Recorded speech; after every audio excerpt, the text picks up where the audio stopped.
Napakaganda ng loob. Perfect, flat. 100% malinis. Grabe. Napakaganda nitong property ito. Ayan, igagala ko po kayo sa napakagandang property. Ayan.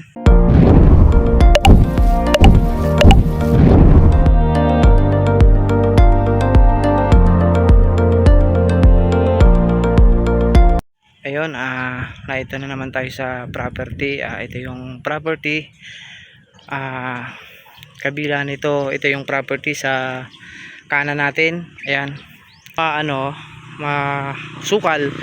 Ayun po yung frontage sa kalsada. Ayan, masukal yan, pero sukal lang yan ng kunti. Linis lang yan, pero ang loob, ayan. Napakaganda ng loob. Perfect, flat. 100% malinis. Grabe.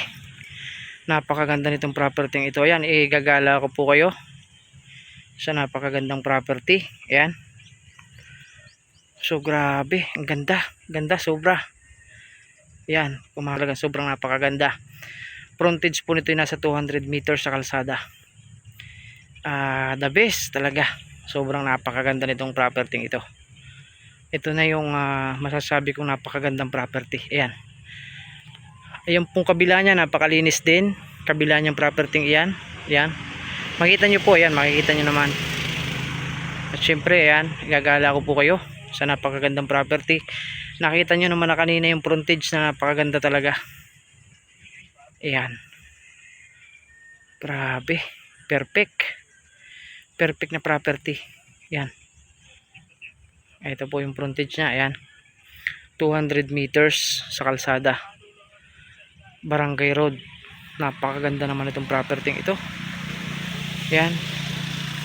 Ikot ko po kayo dito. Ayan. Ayan. Maraming salamat po. At na ito po. Thank you God. At nakakita na naman tayo ng magandang property. Ayan. Thank you po. Thank you po. God bless. Wow. Ito talaga naman. Ito po yung kadugtong kanina. Sa 200 meters sa kalsada. Ito po yung dulo. Wow. Ay talaga naman sobra. Mapapawaw ka na lang po sa sobrang ganda talaga. Ayan. Nakita nyo naman po may bakahan pa. Ayan. Wow. Napakaganda talaga sobra. Ayan. Thank you so much po. God bless po. Thank you Lord. At nakakita na naman tayo ng magandang property. Wow.